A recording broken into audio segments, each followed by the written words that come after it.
आज के इस वीडियो में हम लोग सेल के लिए एक बहुत ही इम्पॉर्टेंट ऑर्गेनल और साथ ही साथ बहुत ही इंटरेस्टिंग फीचर रखने वाला ऑर्गेनल पे बात करेंगे, जो कि है माइटोकॉन्ड्रिया। यहाँ पर ये जो आपको दिख रहा है ये माइटोकॉन्ड्रिया है। ये माइटोकॉन्ड्रिया सेल के लिए एनर्जी का सोर्स होता है। कैसे एनर्जी का सोर्स होता है? क्योंकि माइटोकॉन्ड्रिया ही सेल के लिए ज़रूरी ATP which is adenosine triphosphate, इस एटीपी का जनरेशन करता है, इसे बनाता है। ये एटीपी सेल के लिए सोर्स ऑफ एनर्जी का काम करता है। इसीलिए माइटोकॉन्ड्रिया को कहा जाता है power house of the cell. Cell के लिए ज़रूरी जो एनर्जी है वो कहाँ से मिलता है? एटीपी से मिलता है। वो ATP, most of the ATPs कहाँ पर बनता है? वो माइटोकॉन्ड्रिया पर बनता है।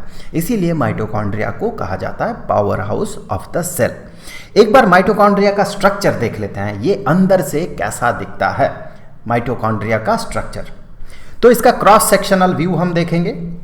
यहाँ पर ये माइटोकॉन्ड्रिया देखे दो मेम्ब्रेन से बना हुआ है। एक तो आउटर मेम्ब्रेन, ये आउटर मेम्ब्रेन इसका, और यहाँ पर देखे ये है उसका इनर मेम्ब्रेन। सो डबल मेम्ब्रेन बाउंड ऑर्गेनल है माइटोकॉन्ड्रिया।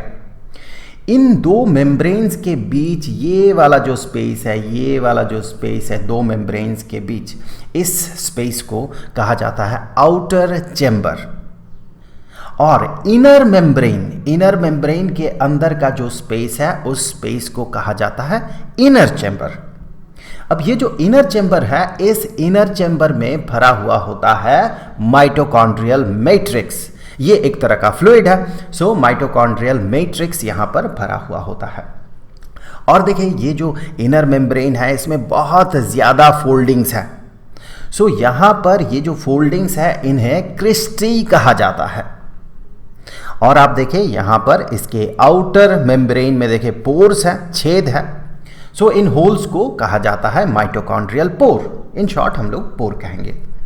अब आता है माइटोकॉन्ड्रिया का बहुत ही इंटरेस्टिंग फीचर कि माइटोकॉन्ड्रिया बहुत कम सेल ऑर्गेनल्स में से है जिसके पास अपना डीएनए होता है। तो माइटोकॉन्ड्रिया में होता है अपना डीएनए, जिसे कि माइटोकॉन्ड्रियल डीएनए कहा जाता है। इसकी खास बात यह है कि ये ओपन डीएनए नहीं है, ओपन एंड डीएनए नहीं है, बल्कि ये क्लोज्ड डीएनए है। देखिए इसका कोई ओपन एंड नहीं है, खुला हुआ कोई एंड नहीं है कि जैसे धागा में होता है, ऐसा धागा में दो एंड होता है, यहाँ एक एंड यहाँ एक एंड।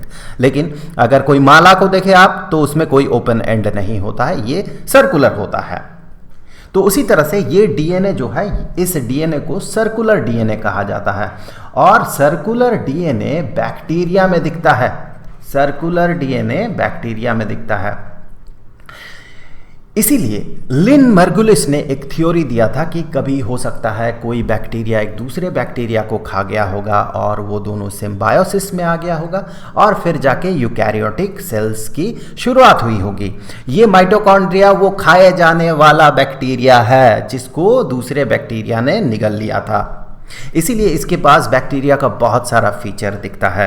देखिए एक वीडियो में जहाँ पर हमने कैसे प्रोकैरियोटिक सेल से यूकैरियोटिक सेल का एवोल्यूशन हुआ, उस वीडियो पे हमने इस पे और भी काफ़ी डिटेल्स में बात किया था।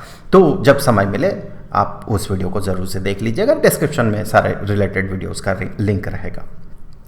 तो माइटोकॉन्ड्रिया का इंटरेस्टिंग फीचर कि इसके पास अपना डीएनए होता है जो कि बैक्टीरिया की तरह सर्कुलर डीएनए होता है। और साथ ही साथ माइटोकॉन्ड्रिया में होता है अपना राइबोसोम। और ये राइबोसोम क्या बनाता है? राइबोसोम प्रोटीन बनाता है। तो देखिए माइटोकॉन्ड्रिया में अपना राइबोसोम है, ये प्रोटीन बनाता है। तो हम कह सकते हैं जो माइटोकॉन्ड्रिया है इसके लिए, खुद के लिए ज़रूरी जो प्रोटीन है ये खुद ही बना सकता है। मोस्ट ऑफ द प्रोटीन्स, सारे नहीं, मोस्ट ऑफ द प्रोटीन्स।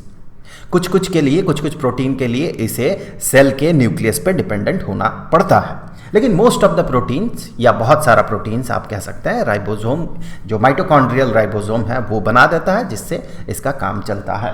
तो यहाँ से हम ये कह सकते हैं कि माइटोकॉन्ड्रिया जो कि अपना ही प्रोटीन को ये प्रोड्यूस कर सकता है, इस हिसाब से ये माइटोकॉन्ड्रिया जो है इसे हम सेमी ऑटोनोमस ऑर्गेनल कहेंगे। अब ऑटोनोमस क्या होता है? जो खुद पे ही डिपेंडेंट है, जो कि इंडिपेंडेंट है। दूसरों से इंडिपेंडेंट जो होता है उसे हम ऑटोनोमस कहते हैं। अब सेमी ऑटोनोमस मतलब पूरी तरह से इंडिपेंडेंट तो नहीं है, लेकिन बहुत हद तक वो इंडिपेंडेंट है, इसीलिए सेमी ऑटोनोमस। बहुत सारा प्रोटीन ये अपना बना सकता है और बहुत सारे प्रोटीन के लिए इसे सेल के न्यूक्लियस पे डिपेंडेंट रहना पड़ता है। अब देखिए, इतना जो चीज़ें हम लोग माइटोकॉन्ड्रिया के बारे में जान चुके हैं, तो इससे हम माइटोकॉन्ड्रिया को डिफाइन कर सकते हैं कि जैसे कि हमने बात किया, माइटोकॉन्ड्रिया क्या है। माइटोकॉन्ड्रिया एक तरह का ऑर्गेनल है, सेल ऑर्गेनल है, जो कि semi autonomous double membrane bound organelle है। मैं यहाँ पर अंडरलाइन कर देता हूँ। माइटोकॉन्ड्रिया क्या है? एक सेमी ऑटोनोमस ऑर्गेनल है और साथ ही साथ डबल मेम्ब्रेन बाउंड ऑर्गेनल है। इसमें दो मेम्ब्रेन होता है, आउटर मेम्ब्रेन और इनर मेम्ब्रेन, इसीलिए double membrane bound organelle which generates most of the cell's supply of ATP. ATP जिसका फुल फॉर्म है एडेनोसिन ट्राइफॉस्फेट, और यही एटीपी जो है ये एनर्जी जनरेट करता है सेल के लिए। अब देखिए, माइटोकॉन्ड्रिया क्या हर तरह के सेल में मिलता है? नहीं, हर तरह के सेल में नहीं मिलता है। कुछ कुछ सेल्स में माइटोकॉन्ड्रिया ज़्यादा होता है और कुछ कुछ सेल्स में माइटोकॉन्ड्रिया कम होता है। इवन कुछ सेल्स ऐसे हैं जिसमें माइटोकॉन्ड्रिया एब्सेंट होता है। आप खुद सोचें, किन सेल्स को माइटोकॉन्ड्रिया की ज़रूरत ज़्यादा है? जिनको एनर्जी ज़्यादा चाहिए होगा, क्योंकि ये तो एटीपी जनरेट करता है जो कि एनर्जी का सोर्स है। तो जिन सेल्स को एनर्जी ज़्यादा चाहिए होगा उनके लिए माइटोकॉन्ड्रिया का जो अहमियत है वो ज़्यादा है और उनमें माइटोकॉन्ड्रिया ज़्यादा होगा। तो अब देखिए, सबसे ज़्यादा किस सेल में माइटोकॉन्ड्रिया पाया जाता है? ऑब्वियसली आपके जो मसल्स हैं ये इसे काफ़ी एनर्जी चाहिए होता है, तो मसल सेल्स में माइटोकॉन्ड्रिया रिलेटिवली ज़्यादा होता है। उनमें से भी अगर आप गौर करें तो एक ऐसा मसल जो कि हमेशा काम करता है, कभी रुकता ही नहीं, कौन सा मसल है वो? Heart muscle. तो हार्ट मसल में जो सेल है जिसे कि हमेशा एनर्जी की ज़रूरत होती है, इसीलिए हार्ट मसल के सेल में सबसे ज़्यादा माइटोकॉन्ड्रिया पाया जाता है। इवन एक एक सेल में 5-5 हज़ार माइटोकॉन्ड्रिया पाया जाता है। और ऐसे भी सेल्स हैं जिनमें माइटोकॉन्ड्रिया बिल्कुल भी नहीं पाया जाता है। माइटोकॉन्ड्रिया अगर ह्यूमन पर्सपेक्ट में देखें तो रेड ब्लड सेल्स में माइटोकॉन्ड्रिया बिल्कुल भी नहीं पाया जाता है। क्योंकि देखिए, एटीपी जनरेशन में ऑक्सीजन कंज्यूम होता है। रेड ब्लड सेल ऑक्सीजन को कैरी करता है और कैरी करके ये ज़रूरत वाले जगह पे, जहाँ ऑक्सीजन की ज़रूरत है, वहाँ तक ये पहुँचाता है। अगर ये खुद ही उस ऑक्सीजन को कंज्यूम करने लगे एटीपी बनाने के लिए, तब ये सही जगह पे सही मात्रा में ऑक्सीजन नहीं पहुँचा पाएगा। इसीलिए रेड ब्लड सेल्स में माइटोकॉन्ड्रिया एब्सेंट होता है। तो आई होप कि ये वीडियो आपके लिए हेल्पफुल रहा होगा। अगले वीडियो का लिंक आपको यहाँ पर स्क्रीन पे मिल जाएगा, वहाँ क्लिक करके आप उस वीडियो को देख सकते हैं।